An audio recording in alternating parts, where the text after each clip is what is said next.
Hello everyone. Okay, we are going over our chapters in the Broker's Guide.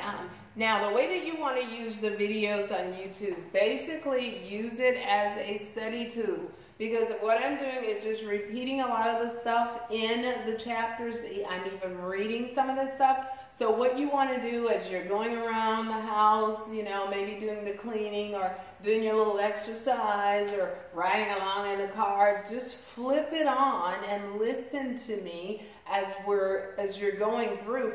This will help you to memorize things that you need to know to get through this course. That's the way that you want to use it. It is a tool, and that's the purpose of me using it. So, Chapter 1, Becoming a Real Estate Broker. As you flip on over, page 4, Becoming a Broker. It tells you for basically a broker, as you know, work compensation for someone. So they are now, once you get that broker's license, you now do not have to work under. You are working for someone for compensation.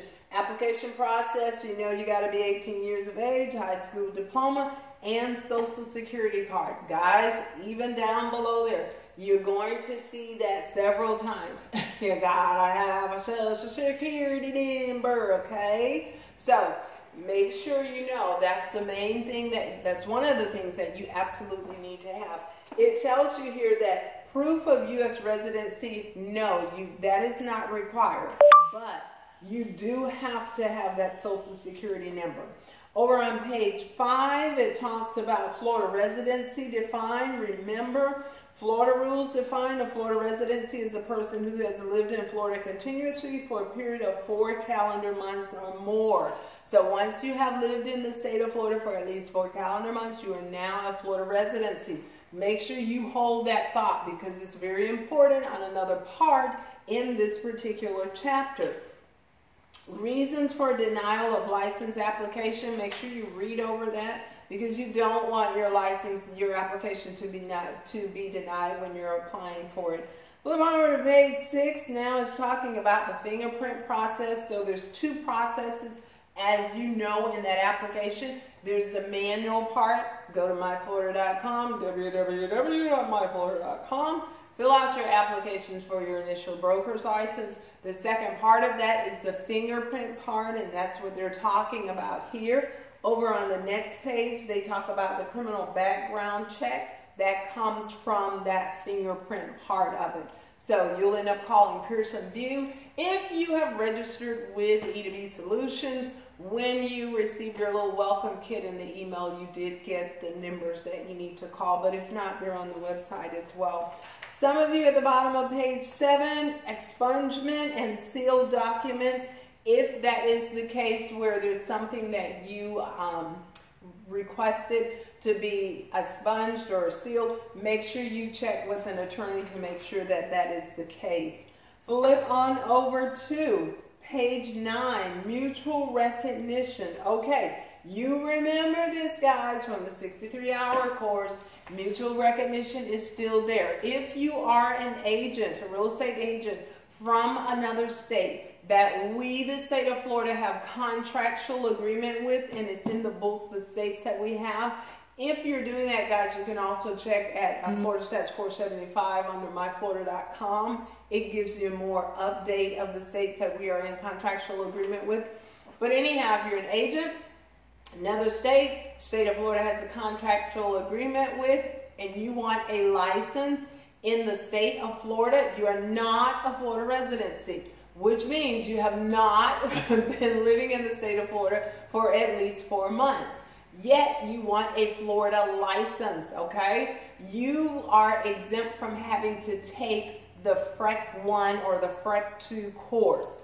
That process is called mutual recognition. But remember, you cannot be a Florida residency, so you can't be here for more than, living in the state of Florida for more than 4 months. Down to the bottom on page 9, it talks about more about mutual recognition, but also it has reciprocity. There is no reciprocity in the state of Florida with any other state. No, no, and no. Okay? Flip on over. Page 11 now is talking about your post-licensing everyone who's watching this video, well, who has got your real estate license in the state of Florida, 99.9%, you are all through with your post 45, right? Okay, so as a broker now you have post 60. So if you thought that you did not have to do post again, wrong. You have post 60 hours to do it as a broker. You do it once, and then after that, every 2 years, you'll do your continuing education. It's still the same. Your post is due 18 to 24 months after you receive your license, and from that point, every 2 years, you are doing your continuing education. If you don't do your post, remember your license will become null and void. However, if in the event that it is a hardship case, the Florida Real Estate Commissioners may overrule that null and void. That is totally left up to their discrepancy. Over on page 12, there you go with your continuing education. Page 13 is talking about the time frame. Remember, 18 to 24 months from the time that you actually receive that broker's license. Everybody knows the expiration dates are March 31st or either September the 30th is your renewal time, okay? Or on page 14, they're talking about your license being active or being inactive status. You know that you cannot practice real estate if your license are on an inactive status. No, no, and no, okay? On page 15, it's talking about reinstatement of a null and void license. That's what I was talking about. If in the event that your license is null and void due to some type of hardship because of your post, Florida Real Estate Commissioners will determine if they want to have it reinstated. Broker's license suspended or revoked. Remember, suspension is a temporary thing. Revocation is a permanent thing. And if you have a broker whose license is that status and they're over a company, you've got to get a replaced broker within 14 days. That's something we'll get into another chapter, okay? Flip on over to registration, page 16. So when you submit your application to the DBPR, that is an example of that word. Registration is the process of submitting information to the DBPR. On page 17, yes, brokers, you still have to register again. I've heard some brokers says, okay, well, do we have to take the fingerprint over again? Yeah, you do, okay? And pay your application fees again. So that's what they're looking at there. Down to the bottom of page 17, registering sales associate under an owner developer. Yes, sales associate, broker associates, you can work under an owner developer and get your commission even if that owner developer is not a licensed broker. Page 18 talks about two categories that I know you remember. Multiple license and group license.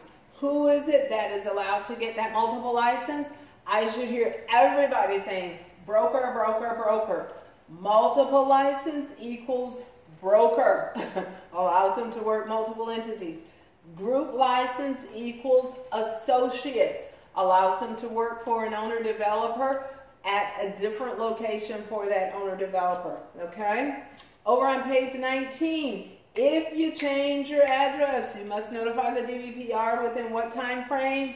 10 days. 10 days. However, if you have a change of residency, how many days must you notify the commissioner? 60 days. So look at it this way. If you move within the state of Florida, 10-day notice. If you move out of the state of Florida, 60-day notice.